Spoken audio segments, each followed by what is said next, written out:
ঢাকা বিশ্ববিদ্যালয়ের জন্য কয়েক হাজার কোটি টাকার বাজেট হয়েছে, কিছু মাস্টার প্ল্যান হয়েছে, যে সেই মাস্টার প্ল্যানটি কোনো পারফেক্ট মাস্টার প্ল্যান নয়। ঢাকা বিশ্ববিদ্যালয়ের মতো একটা বিশ্ববিদ্যালয়ে পড়াশোনা করে এখন অনেকেই বেকার থাকতে হয়। এই বেকারত্বের বোঝা মাথায় নিয়ে সুইসাইড পর্যন্ত করতেছেন। তাদের যে কোনো নিরাপত্তা থেকে শুরু করে একাডেমিক সার্ভিস থেকে শুরু করে নিজেদেরকে বিশ্ববিদ্যালয়ের সাথে ডাক্তারের সাথে কানেক্টেড ফিল করেন। গবেষণা কেন্দ্রগুলো আছে ঢাকা বিশ্ববিদ্যালয়ের, এই গবেষণা কেন্দ্রগুলোকে আরো উন্নত করা এবং বিশ্বমানের গবেষণা কেন্দ্রে রূপান্তরিত করা।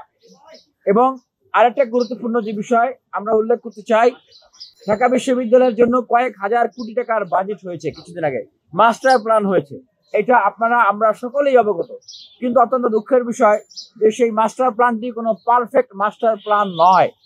আমরা নির্বাচিত হওয়ার পরেই ঢাকা বিশ্ববিদ্যালয়ের শিক্ষার্থীর সাথে কথা বলে বিভিন্ন হল সংসদ এবং ডাকসুর কেন্দ্রীয় প্যানেলে যারা থাকবেন তাদের সাথে আলোচনা করে আমরা এই মাস্টার প্ল্যানটিকে আমরা আরো পারফেক্ট করব, যেন এই মাস্টার প্ল্যানে প্রত্যেকটা হল, মেয়েদের হল, ছেলেদের হল এবং বিশ্ববিদ্যালয়ের আরো যে প্রয়োজনগুলো আছে সেই জিনিসগুলো সেখানে যেন সংযুক্ত থাকে এবং আরো পারফেক্ট করা হয়। এবং আমরা আরেকটা যে পয়েন্ট বলতে চাই, আমাদের যে লাইব্রেরি ব্যবস্থা ঢাকা বিশ্ববিদ্যালয়, এগুলো আসলে লাইব্রেরি পর্যায়ে পড়ে না।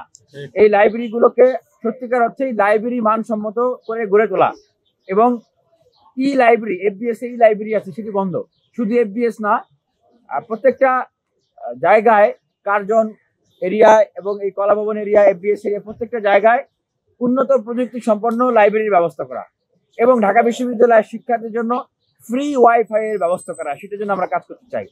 7 নম্বর, রেজিস্টার বিল্ডিং সংস্কার করা, ভর্তি সার্টিফিকেট উত্তোলন সহ সকল প্রক্রিয়া অটোমেশন এবং ওয়ান স্টপ সার্ভিসে আওতায় নিয়ে আসা। 8 নম্বর, একাডেমিয়া ইন্ডাস্ট্রিয়াল রিলেশনশিপ স্থাপন করা। ঢাকা বিশ্ববিদ্যালয়ের মতো একটা বিশ্ববিদ্যালয়ে পড়াশোনা করে এখন অনেকেই বেকার থাকতে হয় এবং অনেকেই এই বেকারত্বের বোঝা মাথায় নিয়ে সুইসাইড পর্যন্ত করতেছেন, যেটা আসলে আমাদের কল্পনারও বাইরে। তাই আমরা মনে করি যে অপরদিকে যেরকম বিভিন্ন প্রতিষ্ঠান তারা যোগ্য লোক খুঁজে পায় না, আমরা মনে করি দেশ এবং বিশ্বের স্বনামধন্য প্রতিষ্ঠান এবং সরকারের গুরুত্বপূর্ণ প্রতিষ্ঠানের সাথে কন্ট্যাক্ট করে এর মাধ্যমে আমরা এই বিশ্ববিদ্যালয়ের যে হিউম্যান রিসোর্স সেটিকে আমরা ডেভেলপ করতে চাই।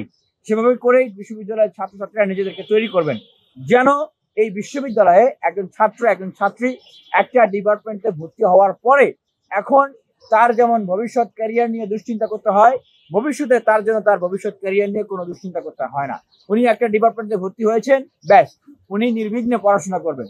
বাকি ক্যারিয়ার প্রক্রিয়া সেটা বিশ্ববিদ্যালয়ের সিস্টেমের ভিতর দিয়েই অটোমেটিকলি হয়ে যাবে। আমরা সেরকম একটা প্রক্রিয়া তৈরি করতে চাই। 9 নম্বর, বিশ্ববিদ্যালয়ে অবাধ বহিরাগত ও যান চলাচল নিয়ন্ত্রণ, নারী শিক্ষার্থীদের নিরাপত্তার বিষয়ে বিশেষ গুরুত্ব দেওয়া। কারণ আমাদের বিশ্ববিদ্যালয়ে প্রায় অর্ধেক শিক্ষার্থী কিন্তু নারী শিক্ষার্থী এবং বিশেষ করে ঢাকা বিশ্ববিদ্যালয়ের 3টি হল, সুফিয়া কামাল হল, শেখ ফজিলুদ্দিন মুজিব হল, কুয়েত্রী হল, এগুলো ক্যাম্পাস প্রিমিজের বাইরে, তাদের জন্য নিরাপত্তার ব্যবস্থা করা এবং সহজ যাতায়াতের ব্যবস্থা করা।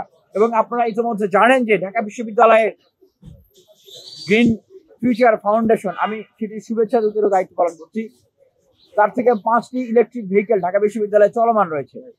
10 নম্বর, বিশ্ববিদ্যালয়ে যে ট্রান্সপোর্টেশন সংকট সেটি সমাধান করা, ট্রিপ বৃদ্ধি করা এবং নিরাপত্তা বিধান করা, বাসগুলোতে ট্র্যাকার সিস্টেম চালু থাকা। কোনো বাসে কোথাও কোনো ধরনের দুর্ঘটনা ঘটলে আমরা দেখেছি যে হামলার মতো ঘটনা ঘটেছে অনেক ক্ষেত্রে, অনেক সময় আমরা যেন দ্রুত সময়ে ব্যবস্থা গ্রহণ করতে পারি। এবং আমরা বলতে চাই যে বিশ্ববিদ্যালয় এই এরিয়ার বাইরে যে শিক্ষার্থীরা অবস্থান করেন তারা যেন কোনোভাবেই এটা অনুভব না করেন যে তারা আসলে ডাকসু থেকে দূরে আছেন, ডাকসুর প্রতিনিধিদের থেকে তারা দূরে আছেন বা ডাকসুর সেবা থেকে দূরে আছেন। একটি হটলাইন থাকবে, যে হটলাইনের ভিতরে মাধ্যমে তারা যে কোনো সময় তাদের যে কোনো নিরাপত্তা থেকে শুরু করে একাডেমিক সার্ভিস থেকে শুরু করে যে কোনো প্রয়োজনে তারা যেন নিজেদেরকে বিশ্ববিদ্যালয়ের সাথে এই ডাকসুর সাথে কানেক্টেড ফিল করেন। হটলাইনের মাধ্যমে তারা যোগাযোগ করতে পারবেন এবং আমাদেরও নিজস্ব যোগাযোগ মাধ্যমে তারা যে কোনো সময় তাদের যে কোনো সেবা তারা আমাদের কাছ থেকে পাবেন।